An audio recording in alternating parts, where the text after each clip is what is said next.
বন্ধ হৈ আছে চাবতো অলৰেডি বন্ধ হৈ গ'ল, এইটো লিজত দিয়া হ'ল। প্ৰাইভেট পাৰ্টি নামটো অলৰেডি কোৱা হ'ল, মুনিন ফুকনে লিজত লৈছে। এটা তেওঁলোকে ৰেজিষ্টাৰ কি বুলি কয় কোম্পানী বদ্ৰিধান টি লিমিটেড বুলি এটা বেলেগ প্ৰাইভেট মুনিন ফুকনে চলাই আছে, মানে লিজ দিয়া হৈ গ'ল, লিজ দিয়া হৈছে প্ৰাইভেট মানে হস্পিটালটো ধুনীয়াকৈ চলি আছে আৰু ইনকামো তেনেকা হয় বুলি আমি শুনিছোঁ। কিন্তু আমাৰ ট্ৰাষ্টৰ লগত যিটো এগ্ৰিমেণ্ট হৈছিলে পাৰ মান্থ 6 লাখ টকা দিব লাগিছিল, আজি 2 বছৰ পাৰ হৈ গ'ল, এটকাও পইচা পোৱা নাই। এইটোতো আমাৰ সন্দেহ আছে,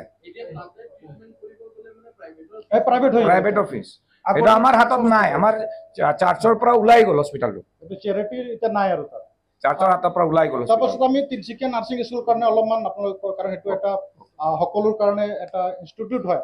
আমাৰ দুখীয়া ছোৱালীবোৰ ল'ৰাবোৰ তাতে GNM কোৰ্চ কৰে আৰু সেই GNM কোৰ্চটো আমি চালোঁ লাহে লাহে তেওঁলোকৰ যিটো এডমিনিষ্ট্ৰেশ্যনত যোৱাবাৰ যিটো ছেশ্যন আছিলে তাতে 8টা ল'ৰা ছোৱালী আমি কম পাইছোঁ, 8টা ল'ৰা ছোৱালী কম পালোঁ। আৰু এইবাৰো আমি দেখিছোঁ আমি আৰু এনেকৈ হ'লে তাত চাইছোঁ নাৰ্ছিং স্কুলত আমি শুনিছোঁ তাতে টিউটাৰসকলক দৰমহা দিয়া নাই, তেওঁলোকক তাত অলপ কিবা সমস্যা আছে। কিন্তু আমি ভাবিছোঁ যে সেইবোৰ সমস্যাবোৰ দূৰ হ'ব লাগে, তাত সেই নাৰ্ছিং স্কুলটো ভালকৈ চলাব লাগে, যিসকল টিউটাৰ আছে দৰমহা দিব লাগে আৰু ধুনীয়াকৈ ধুনীয়াকৈ কৰি চলাব লাগে, সেইটো আমি বিচাৰিছোঁ।